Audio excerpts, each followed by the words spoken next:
টানা দরপতনের পর ক্রেতা সংকটে শেয়ার বাজারে নেমেছে বড় ধস। এতে বাজারে নতুন করে নেতিবাচক মনোভাব সৃষ্টি হয়েছে। সপ্তাহের শেষ কার্যদিবসে দেশের প্রধান ডিএসইর প্রধান সূচক কমেছে ১২২ পয়েন্টের বেশি। এই সময় ৩ শতাধিক কোম্পানি ও ফান্ডের শেয়ার ও ইউনিটের দর কমেছে। ২০টি খাতের মধ্যে ১৩টিতেই প্রায় সব কোম্পানির শেয়ারের দর কমেছে। সপ্তাহের শেষ কার্যদিবসে দিনের শুরু থেকেই নেতিবাচক ঢাকা স্টক এক্সচেঞ্জ। প্রথম ২০ মিনিটেই প্রধান সূচক কমে ২০ পয়েন্টের বেশি। বেলা বাড়ার সঙ্গে সঙ্গে বাড়তে থাকে পতনের তীব্রতা।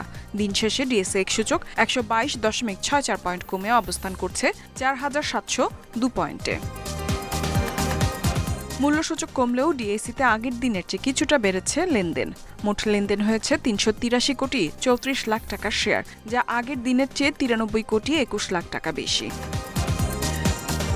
হাতবদলায় অংশ নেওয়া ৩৮৪টি কোম্পানি ও মিউচুয়াল ফান্ডের মধ্যে দর বেড়েছে মাত্র ১৫টি প্রতিষ্ঠানের শেয়ারের, কমেছে ৩৫২টির।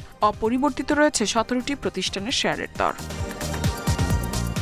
সবচেয়ে বেশি লেনদেন হওয়া প্রতিষ্ঠানের তালিকায় প্রথম সামিট অ্যালায়েন্স, দ্বিতীয় স্কয়ার ফার্মা, তৃতীয় অবস্থানে শিপিং কর্পোরেশন। শতাংশের দিক থেকে দর বৃদ্ধি তালিকায় প্রথম ফ্যামিলি টেক্স, দ্বিতীয় ডেসকো, তৃতীয় অবস্থানে আল আরাফা ব্যাংক। অন্যদিকে চট্টগ্রাম স্টক এক্সচেঞ্জের সার্বিক সূচক ২১৬.৭৬ পয়েন্ট কমে অবস্থান করছে ১৩,৪০১ পয়েন্টে। লেনদেন হয়েছে ৭ কোটি ২২ লাখ টাকার শেয়ার। ইফাতারা, independent news. শেয়ার বাজার নিয়ে আরো বিস্তারিত আলোচনা করতে আমাদের সাথে যুক্ত হয়েছেন ডিএসই ব্রোকার্স অ্যাসোসিয়েশনের সভাপতি সাইফুল ইসলাম। সাইফুল ইসলাম, আপনাকে স্বাগত জানাচ্ছি অর্থনীতি সারাদিনের শুরুতেই আপনার কাছে জানতে চাইব, বর্তমানে শেয়ার বাজারের যে ধস নেমেছে এবং টানা দর পতনের পরে আজকে কিন্তু বড় পতন হলো সূচকে, তো এর মূল কারণ আসলে কি? Thank you. আজকের যে অবস্থাটা আমরা দেখতে পেরেছি, এটার জন্য মূলত আমরা যেটা মনে করছি সেটা হচ্ছে যে একটা পলিটিক্যাল আনরেস্ট অ্যান্ড আনসার্টেনিটিস ছিল থ্রু আউট দ্য সিটি। আপনারা সবাই জানেন যে গত কয়েকদিন ধরেই একটা সহিংস রূপ নিচ্ছে। এটা আজকে যেহেতু আপনার একটা জাজমেন্ট ডেট ডিক্লেয়ার করার কথা ছিল, সেখানে সকাল থেকেই আপনি নিশ্চয়ই নোটিস করেছেন যে ঢাকা শহর মোটামুটিভাবে খালিই ছিল। তো সেখানে লোকজন বাসা থেকে বেরোয় নাই, এবং আপনার কি হবে, ইলেকশনটা আদৌ হচ্ছে কিনা অন টাইম, বিচারিক প্রক্রিয়ার মধ্যে কতটুক ডিলে হতে পারে, এইসব যে একটা পলিটিক্যাল আনসার্টিনিটি, সেটা মোটামুটিভাবে বিনিয়োগকারী যারা তাদেরকে যেটা করেছে সেটাকে আমরা বলি যে অন হোল্ডে ছিলেন। মানে ওনারা খুব যে বেশি সেল করেছে তা না। আপনি যদি দেখেন ভলিউম অনুযায়ী কিন্তু আমাদের খুব একটা বেশি সেল ছিল না বা ট্রানজাকশন ছিল না, বাট যেটা হয়েছে বায়ার ছিল না, the people didn't want to buy the shares today. এটাই আনফর্চুনেট একটা ইভেন্ট। বাট তাছাড়া দের আর ফিউ আদার ইস্যুস। আমরা সবাই জানি যে 5টা ব্যাংকের একত্রীকরণের ব্যাপারেও বাজারে একটা আপনার নেগেটিভিটি কাজ করছে গত কয়েকদিন ধরে।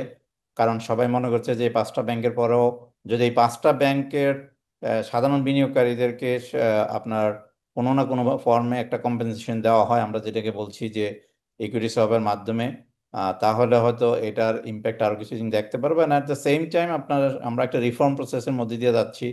রিফর্ম যে প্রসেসগুলি আসছে, যেমন মিউচুয়াল ফান্ড বা আরেকটা যেটা মার্জিন ল্যান্ডিং আসলো, এই আপনার রিফর্মগুলি সবসময়ই আপনার সবার ফেভারেবল হয় না। সো কিছু লোকের ফেভারেবল হবে, কিছু ইনভেস্টরের ফেভারেবল হবে না। তারপরে আপনার আইনটা চেঞ্জ হওয়ার কারণে কিছুটা ট্রিগার সেল আসছে মার্কেটে। সো অনেকগুলি ইভেন্ট আমাদের মার্কেটটাকে স্ট্রেস আউট করে দিচ্ছে আর কি। তো সেটা হয়তো খুব বেশি দিন থাকবে না, আমরা আশা করি। মোটামুটিভাবে আপনার মানে প্রতিটা বিষয়ে আজকে যেমন মিউচুয়াল ফান্ড চলে আসছে, এক সপ্তাহ আগে আমরা মার্জিন ল্যান্ডিং এর যেই রিফর্মটা চেয়েছিলাম সেটা পেয়েছি। বাট অফকোর্স সেটা সবসময় আমি যেটা বললাম যে সবার ফেভারেবল হয় না। তো এখন মোটামুটিভাবে আপাতত 2টা রিফর্ম চলে আসছে, এবং পরের যে রিফর্মটা আসবে সেটা আইপিও, সেটা মার্কেটের সাথে ডিরেক্টলি রিলেটেড না। তো সেটা it's a long term possibility যে বাজার ভালো করার জন্য আমরা কি করতে পারি। বাট মোটামুটিভাবে সব চলে আসছে বাজারে। এখন আমার মনে হয় যে দেয়ার আর নো আদার ইভেন্টস আদারওয়াইজ যেটা মার্কেটে নেগেটিভলি ইম্প্যাক্ট করতে পারে। তো আশা করছি আমরা খুব শিগগিরই হয়তো দেখবো যে the market will turn around. Saiful Islam, গত ১-১.৫ মাস আগের সাথে যদি আমরা বর্তমান বাজারের তুলনা করি, সেক্ষেত্রে বলতে হচ্ছে গত ১-১.৫ মাস আগেও কিন্তু আমরা দেখেছি বাজারে হাজার কোটি টাকার লেনদেন হয়েছে এবং সূচকও বেশ ভালো অবস্থানে ছিল। সেখান থেকে বর্তমানে এই অবস্থার কারণ কি? এর পেছনে কি আপনার মনে হয় কোনো কারসাজি কাজ করছে? নো, কার সাথে কাজ করছে না, যেটা হচ্ছে যে আমরা মার্কেটে প্রায় 1400-1500 কোটি টাকা চলে গিয়েছিলাম, এবং সেটাই আমাদের মার্কেটের একটা স্ট্যান্ডার্ড ভলিউম। বাট সেখান থেকে আমরা ভেবেছিলাম যে এটা আমরা 2000-এ যাব। কিন্তু আমি যেটা বললাম যে দেখেন আপনি, যে গত 1 বছর ধরেই কিন্তু মার্কেটে, আনটিল ভেরি রিসেন্টলি মার্কেটে আপনার মোটামুটি একটা ডাউন ট্রেন্ড ছিল, এবং যখন একটা ক্লিয়ার ডিক্লারেশন আসবে যে election will be held in February, তখন থেকে কিন্তু বাজার ঘুরে দাঁড়ালো। বুঝছেন? যে আমরা সবসময় বলি যে স্টক মার্কেটে ক্যাপিটাল মানে আপনার এই পলিটিক্যাল সার্টেনিটিটা ইজ এ প্রিরিকুইজিট, এবং লোকাল ইন্টারন্যাশনাল এই যে সব ইনভেস্টর এবং ফরেন ইনভেস্টর এখানে যারাই এসেছেন সবাই বলছেন যে they are waiting for the election to be held.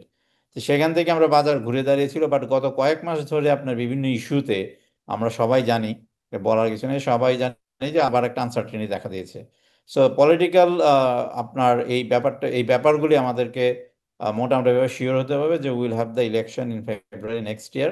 এবং যদি আমরা ইলেকশন টুয়ার্ডস ইলেকশন যাই, আপনার ইলেকশন স্কেজুল যদি ডিক্লেয়ার করে, আমার মনে হয় যে আমরা will see the market will come back.